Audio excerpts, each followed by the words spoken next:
Primeira carta de Paulo aos Coríntios, capítulo 1, verso 18.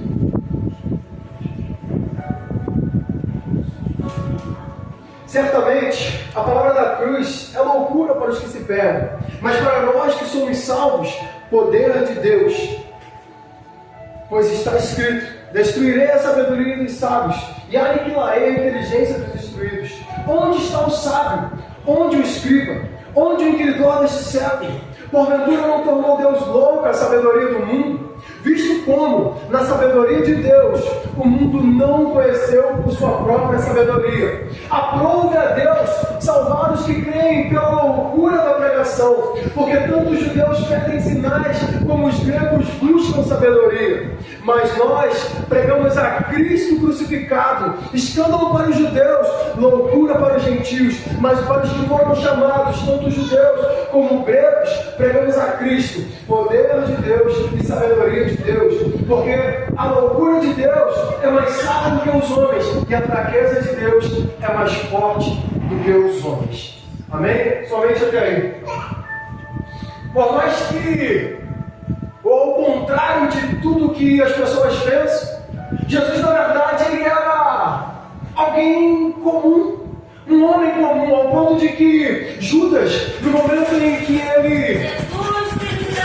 ele precisava apresentar aos homens, Jesus ele passava curando, pregando. Jesus era quem curava os céus. Jesus era quem transformava as vidas aonde quer que ele passava. Filha, o que queres que eu te faça? Seja curada do teu mal. Estou vendo, Senhor. Glória a Deus. Você não precisa mais dessa capa. Você não precisa mais de esmolas. Glória a Deus. Oh, aleluia. Obrigado, Senhor. Glória Aonde a quer Deus. que Jesus passava, Oh, ele era aleluia. parecido com os discípulos. Oh, E aonde quer que ele passava, ele manifestava graça, misericórdia. Aonde quer que ele passava, ele via os enfermos e ele transformava as vidas. Ei, mulher, vem cá. Jesus olhava para as pessoas que estavam enfermas, que talvez estavam nos cantos dentro da sinagoga, que talvez se sentiam escravizadas ou excluídas da sociedade. Assim como você ouviu na última semana, uma mulher que há 18 anos sofria de um mal. Ela não conseguia se erguer. Era uma mulher que estava completamente doente, perdida. Mas Jesus, ao olhar para aquela mulher, disse: mulher, seja curada do seu mal. E essa mulher que só andava encurvada agora, Jesus me curou, glória a Deus, obrigada Jesus, Jesus me curou. Hoje fui curada. Obrigada, Senhor, obrigada. você pode glorificar a Deus. Por quê? Porque ele podia e fazia grandes milagres o tempo todo, aonde quer que ele passasse. Crianças, homens, mulheres, pessoas com enfermidades que a medicina daquele tempo não poderia tratar, e nem as de hoje. Homens que já haviam morrido. Lázaro havia morrido já há 4 dias. A filha de Jairo estava morta. O filho da viúva de Naim estava morto. Mas ao encontrar com Jesus, tiveram a sua vida transformada, a sua vida curada.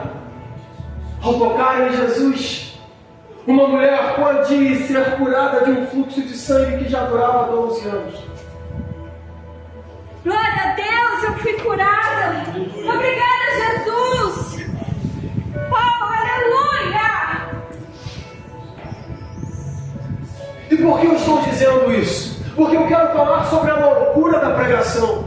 O apóstolo Paulo, na primeira carta de Paulo aos Coríntios, ele fala: aprove a Deus salvar os que creem pela loucura da pregação. Mas na verdade do ponto de vista do homem natural, é quase que impossível, essa mensagem é uma mensagem absurda. O que nós pregamos, o que nós falamos a respeito de Jesus transformar a vida de um homem, de Jesus curar cegos, leprosos, de Jesus pegar uma mulher que estava há 18 anos encurvada, 18 anos que não conseguia olhar para frente, que já tinha feridas na alma, que já tinha feridas no corpo, no coração, que a vida dela estava completamente afetada. E aquela mulher que saiu curada, aquela menina que alguns acreditam que ela saiu aos 12 anos de casa e ficou 12 anos presa no arraial, né, dos excluídos. Por quê?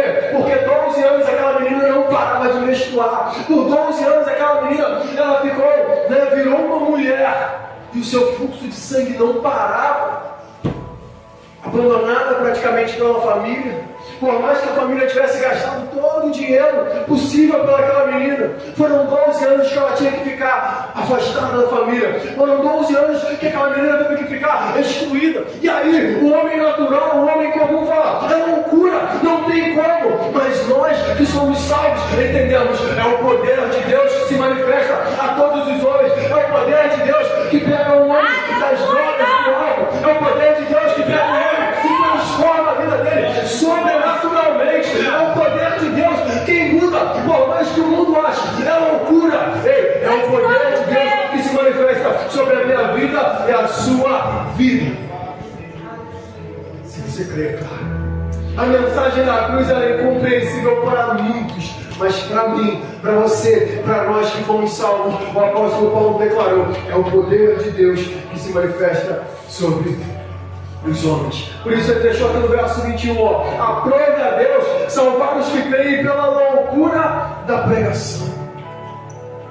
A mensagem da cruz é loucura porque a mente natural não entende a santificação. Segundo Tessalonicenses, capítulo 2, verso 13, diz assim, mas nós devemos sempre dar graças a Deus por vocês, irmãos amados pelo Senhor, porque desde o princípio Deus os escolheu para serem salvos mediante a obra santificadora do Espírito Santo e a fé na verdade. Embaixo eu escrevi a mesma coisa na versão diferente da Bíblia, tá? Uma é NVI e a outra é Revista e Atualizada. Porém, a Bíblia diz que quando nós somos salvos, também somos santificados pela obra do Espírito. Paulo, quando ele vai escrever as cartas a Corinto, quando ele escreve as cartas aos Gálatas, quando ele escreve a carta aos Efésios, ele tratava os irmãos como santos. Porque o mundo olha e fala assim, ué, agora tu virou santarrão?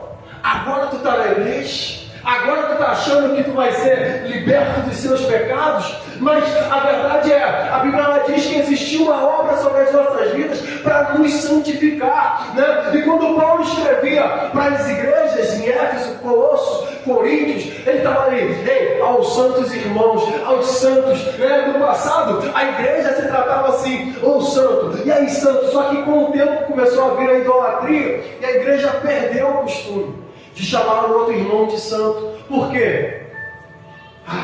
Se eu falar que ele é santo, vão querer fazer uma estátua, e isso e aquilo, e vão adorar a ele. Então a igreja perdeu o costume, mas o problema todo é, hoje Satanás tem colocado vários costumes e várias formas, né, das pessoas chamarem o outro. Que mania é essa hoje de um chamar um de outro, disso, daquilo, né, de palavras assim, de baixo calão. Você vê, né, o tempo todo um homem chamando o outro de um adjetivo, não sei se é um adjetivo, porque eu sou terrível em português, matemática também, mas chamando o outro de uma coisa que não é para ser chamado, né? E é isso, e aquilo, e não sei o que, e você fala assim, poxa, a igreja se tratava de santo. E na verdade, santo não quer dizer que você é aquele cara que não peca. Santo não quer dizer que você agora é melhor que todo mundo. Santo quer dizer que você é separado, que você é escolhido, que, né, o Deus Todo-Poderoso um dia te separou. No momento em que você se entregou para Ele, Ele falou assim, opa, esse agora é separado, esse é santo, esse é escolhido, esse é o que vai fazer a minha obra, esse é o que vai cumprir os meus planos, os meus projetos, né? Santo. Santo significa que a pessoa não é perfeita, mas que ela foi separada para viver de uma vez por todas a vontade de Deus. Ela é uma pessoa de uso exclusivo. Portanto, o que significa santificação? Santificação é a transformação da nossa natureza pecaminosa à natureza santa em Deus, né? Na Bíblia, quando se fala de santificação, principalmente está se falando de separação. É o Senhor te separando para viver os propósitos dele. E eu entendo que a gente pode ver isso em dois aspectos. Aquele que é o posicional, e isso é: ei, eu entreguei a minha vida para Jesus, agora eu preciso me posicionar, né? Me santificar, me separar para viver a vida dele. Porque muitas das vezes a gente quer andar com Cristo, mas, poxa, não tem nada a ver eu ir com o meu forrozinho no final de semana. Não tem nada a ver eu tomar, né, a minha birita e ficar nervoso, bater na esposa. Não tem nada a ver eu fazer isso ou aquilo. E aí o cara vai fazendo os nada a ver da vida. E é nessa que ele se destrói. Está entendendo? Então, quando a gente se entrega para Cristo, quando a gente coloca a nossa vida diante dele, a gente começa a dizer: opa, eu quero me santificar, eu quero me separar, eu quero viver realmente, né, os propósitos do Senhor para a minha vida. Isso é separação, isso é santificação, isso é se posicionar em Cristo. E infelizmente, muitas das vezes as pessoas ficam chateadas comigo, que eu falo: rapaz, tu vem para Jesus, e eu falo na pregação mesmo, tu vem para Jesus, tu tem que se posicionar, não tem jeito. Tem que se posicionar, a sua vida tem que ser mudada. As pessoas não podem olhar para você e falar assim: pô, mas aí, esse aí está pregando lá na igreja, mas pô, não paga ninguém na rua. Ah, esse aí está pregando lá na igreja lá, mas poxa, ele conta mentira para todo mundo, engana todo mundo. Então a sua vida, como um cristão, como um santo, como um separado, você precisa mudar alguns hábitos que estavam, né, fazendo você ser o 171 da rua, fazendo você ser aquele que não prestava e que ninguém acreditava em você. Agora você está devendo, você vai falar assim: ó, eu tenho uma dívida contigo, mas pague 50 centavos por mês, mas eu vou dar um jeito de pagar tudinho para você. Está entendendo? Você precisa realmente se separar e voar os novos projetos de Deus para a sua vida. E eu acredito também que essa separação precisa ser disposicional. Se coloca à disposição. Saia do banco e vamos fazer algo. Saia daquela vida de rotina que a gente sempre aprendeu. Ah, não, a igreja tem um que prega e o outro que canta e o outro que fica no banco. Não, a gente precisa ser, né, se disponibilizar.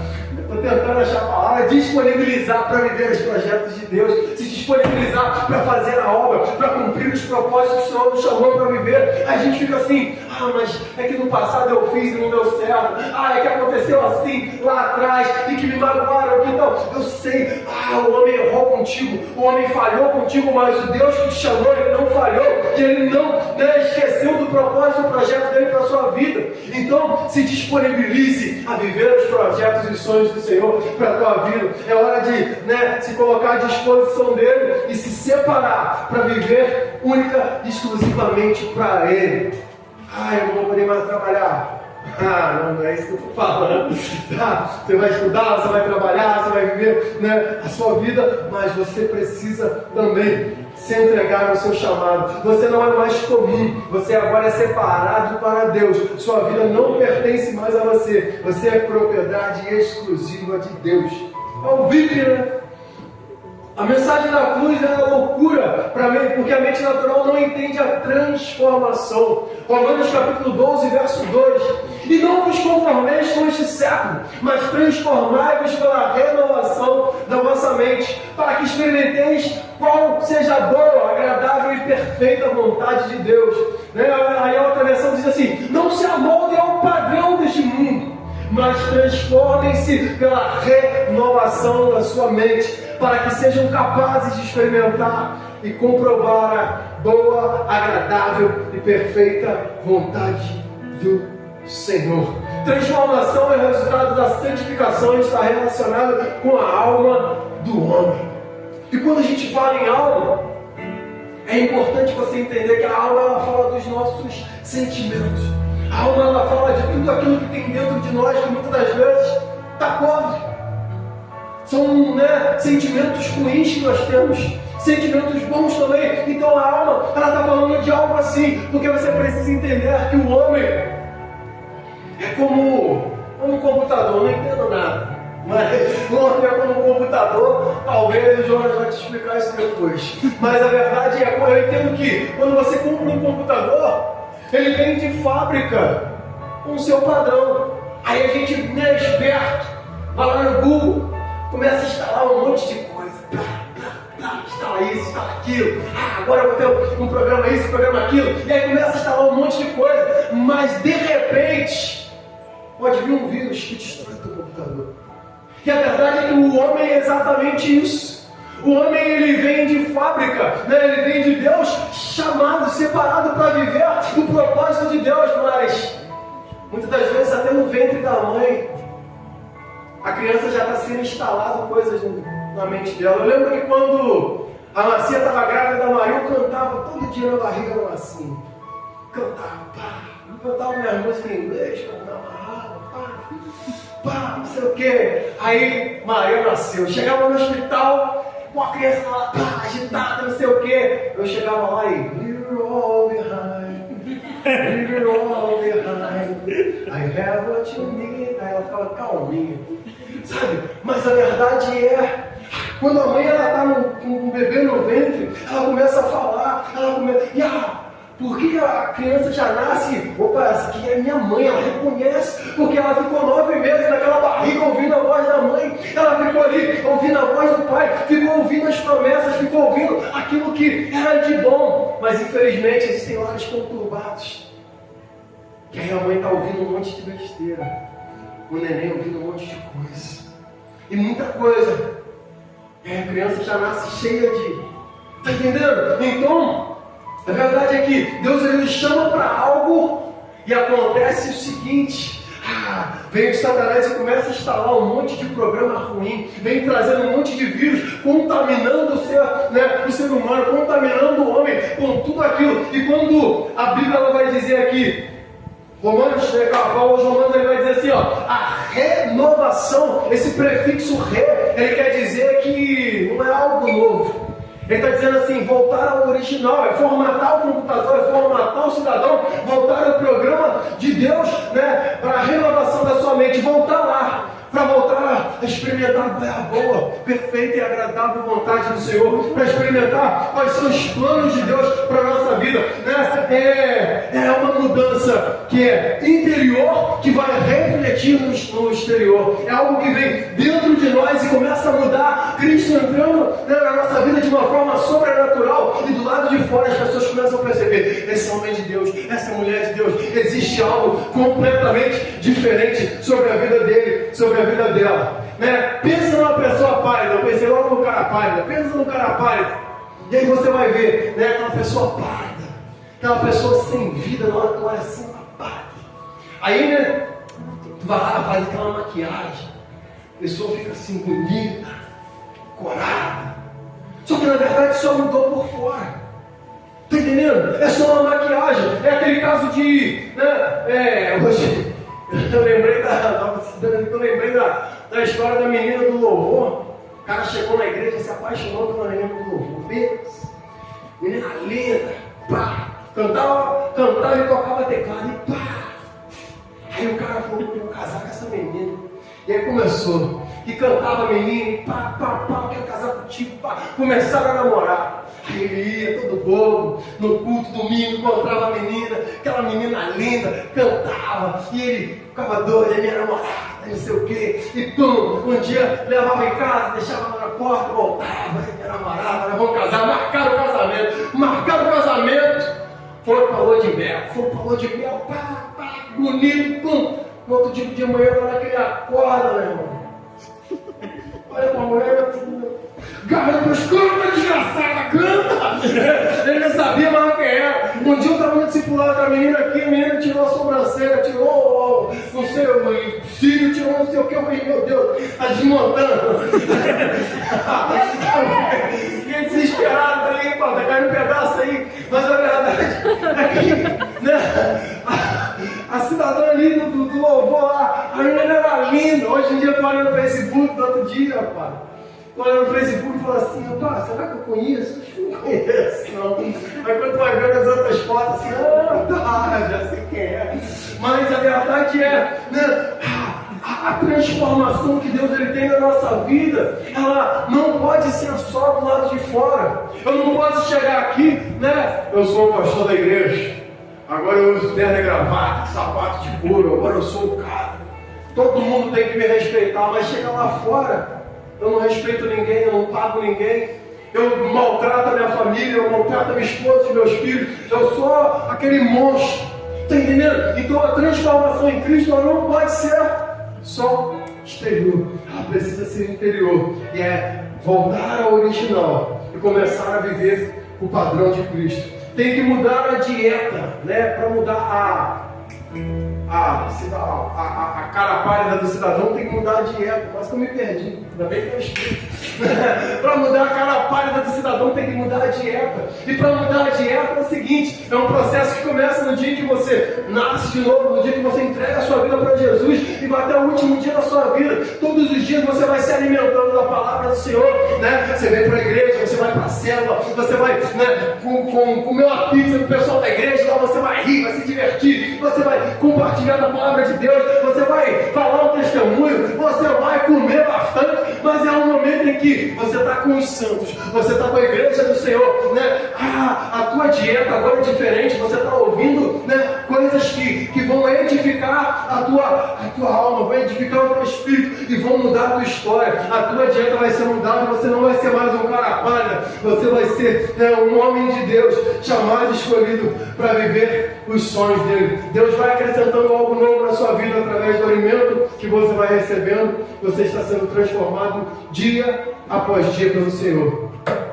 É como a metamorfose da borboleta. Deus encontrou você uma lagarta rastejando, feia, ofensiva, e te transformou em uma borboleta. Agora você não pode mais rastejar. Deus lhe deu asas. Seu destino agora é galgar cada vez mais as alturas. Cada dia que passa, você será mais parecido com Ele e menos parecido com o seu passado. É cada dia, mas é que eu errava tanto, é que eu fazia tanto. Mas se você não mudar a sua dieta, se você não mudar a sua vida, se você não mudar, né, os projetos de Deus, né, entrarem na tua vida, eu me converti, mas de domingo a domingo eu só quero viver a Netflix. De domingo a domingo eu só quero viver, né, as coisas que o mundo me oferece. Eu nunca vou conseguir mudar a dieta, eu nunca vou conseguir mudar o interior. Vai ficar só por fora, aquele cara que vem e não faz nada da vida. A mensagem da cruz é loucura porque a mente natural não entende a conformação. Gálatas capítulo 2, verso 19 e 20. Porque eu, pela lei, estou morto para a lei, para viver para Deus. Já estou crucificado com Cristo, e vivo não mais eu, mas Cristo vive em mim. E a vida que agora vivo na carne, vivo-a pela fé do Filho de Deus, o qual me amou e se entregou por mim. O homem foi feito imagem e semelhança de Deus, e é como eu disse, foi corrompido, foi infectado por um vírus, começou a ser destruído dia após dia. Satanás ele vem tentando mudar a configuração do homem, vem tentando fazer com que aquele homem que foi criado para governar, para dominar, seja dominado. Ao passar pela pracinha você vê aquele homem que foi chamado para dominar, foi dominado por um copo de cachaça, foi dominado por uma planta, a cana de açúcar, que faz o nosso mel. Só quem viu que sabe. A cana de açúcar. Está entendendo? O cara é dominado por uma folha de maconha. O cara é destruído por uma coisa que era para ele dominar. E infelizmente, né, significa, né, a imagem e se conformar significa colocar a forma e o molde para ser a imagem de Deus, e Cristo é o nosso molde e devemos ser conformados a Ele, devemos ser, né, da mesma forma que Ele. E Paulo ele vai dizer, né, aquela morte de cruz que Cristo ele sofreu, Então, quando ele fala de morte, ele está falando assim: ei, muitas das vezes você vai ter que morrer para os seus planos, você vai ter que morrer para a sua vida, você vai ter que morrer para o seu projeto. Pega o microfone para mim, que assim está acabando a bateria. Né? Você vai ter que morrer para si mesmo e viver os projetos de Deus. Entendeu? Cristo morreu na cruz, Cristo se entregou na cruz, e às vezes você vai ter que se entregar em algumas coisas, você vai ter que pegar a sua cruz e viver aquilo que Ele quer. Glória a Deus. Tá? E viver aquilo que Ele quer. Portanto, à medida que somos transformados, vamos nos conformando, né? Nos tornando a forma da imagem de Cristo. O poder da vida de Deus está no nosso interior, nos moldando a imagem do Filho de Deus. Não é pelo imitar o exterior, né? Imitar o exterior que tornamos a forma de Cristo, mas pelo interior. Às vezes nós somos jogados no fogo por causa disso. Às vezes nós somos atacados, confrontados. Às vezes, né, a gente passa por diversas situações, mas a verdade é, nós somos um vaso que dia após dia na mão do olheiro precisa ser remoldado.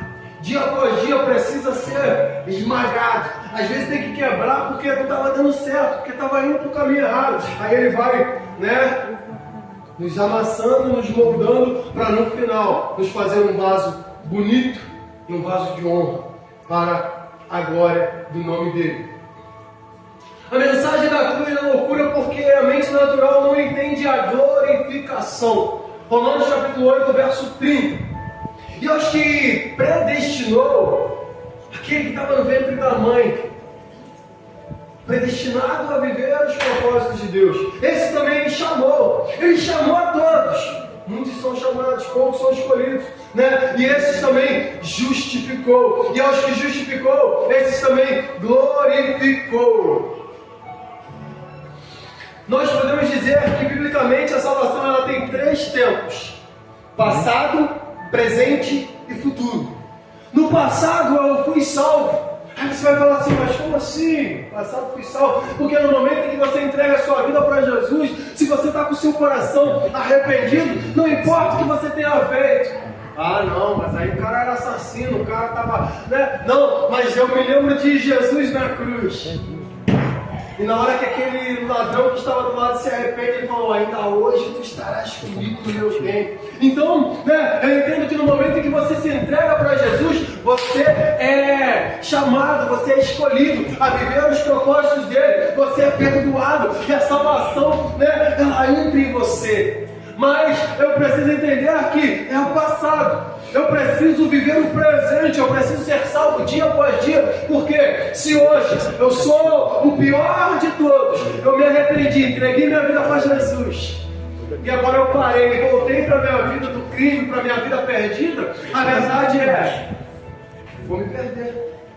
A salvação já era. Eu vivi perdido, eu escolhi não andar com Cristo mais. Então a salvação ela precisa ser no tempo presente, dia após dia, buscando tentar viver os propósitos de Deus. Não vou pecar, não é isso. Erramos, pecamos, falhamos todos os dias, mas o homem que vive com Deus, ele não tem prazer mais no pecado. Ele sabe: eu errei, eu preciso me levantar e continuar vivendo aquilo que Deus me chamou para viver. Então é passado, presente e futuro. Eu estou sendo salvo dia após dia, mas lá na frente, o propósito final de Cristo é nos glorificar, para que nós venhamos viver com Ele para todo sempre. Então a glorificação é o último estágio da nossa plena salvação. Isso ocorrerá na segunda vinda de Cristo, quando seremos manifestados com Ele em glória e desfrutaremos a glória dos filhos de Deus.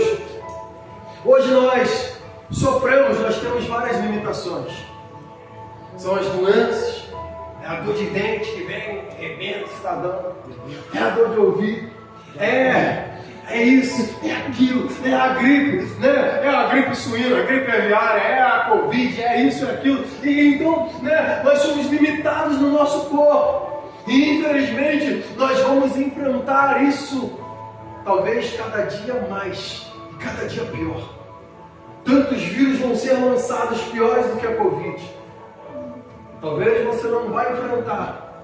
Mas a verdade é que nós precisamos entender que a nossa glorificação está por vir. Então não podemos desistir do Evangelho. Nós precisamos viver os projetos e os planos dele para todo e sempre.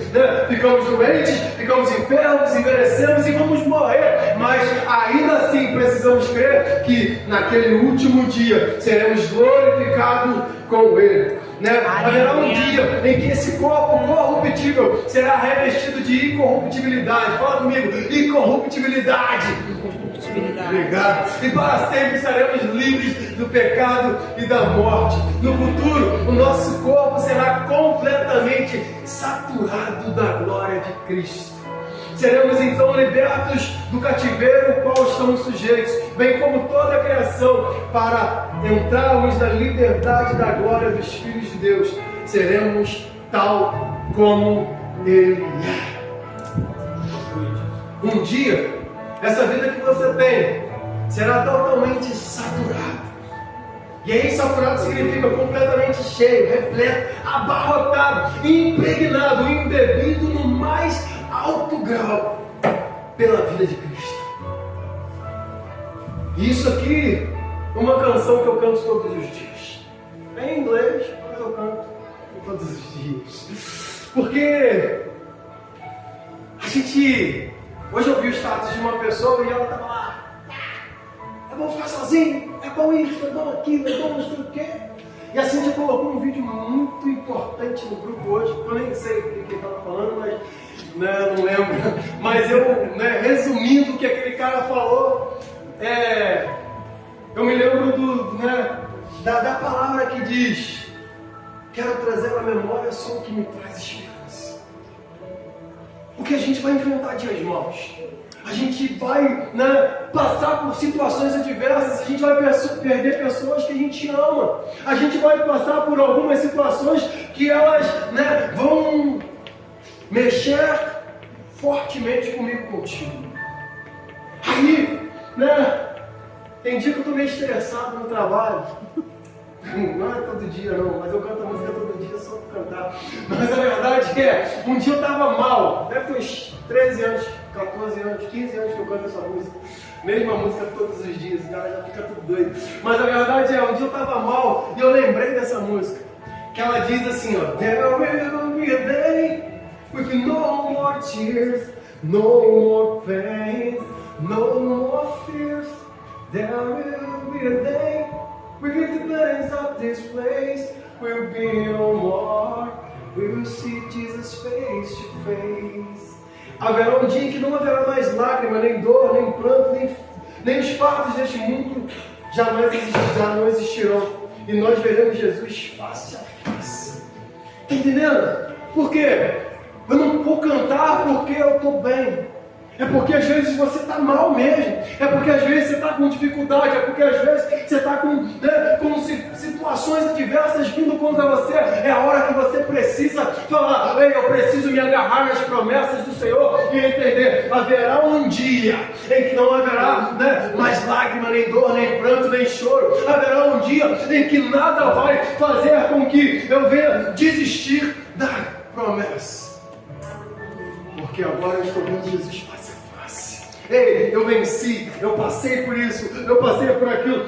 João vai escrever, capítulo 21 de Apocalipse, assim, ó: vi novo céu e nova terra, pois o primeiro céu e a primeira terra passaram, e o mar já não existe. Vi também a cidade santa, a nova Jerusalém que descia do céu, da parte de Deus, ataviada como noiva adornada para o seu esposo. Então ouvi grande voz vinda do trono dizendo: eis o tabernáculo de Deus com os homens, e Deus habitará com eles. Eles serão povos de Deus, e Deus mesmo estará com eles, e lhes enxugará dos olhos toda a lágrima, e a morte já não existirá, já não haverá luto, nem pranto, nem dor, porque as primeiras coisas passaram. E eis que está sentado no trono. Eita Jesus! As primeiras coisas passaram e aquele que está sentado no trono disse: eis que faço novas todas as coisas. E acrescentou: escreve, porque essas palavras são fiéis e verdadeiras. Disse-me ainda: tudo está feito. Eu sou o Alfa, o Ômega, o princípio e o fim.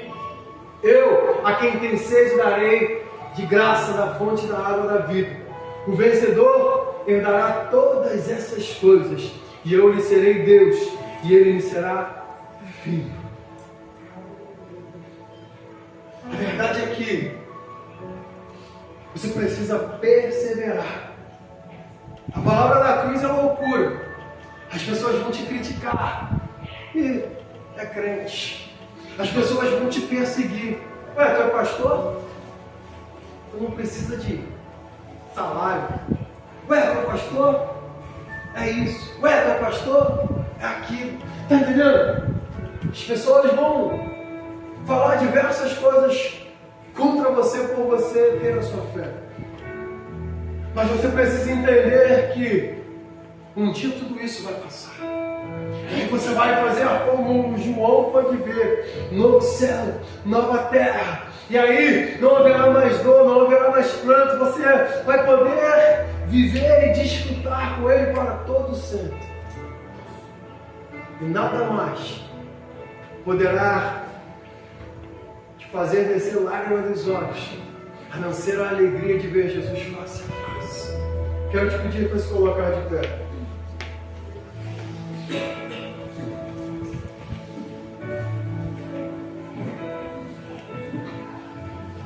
A mente natural ela não entende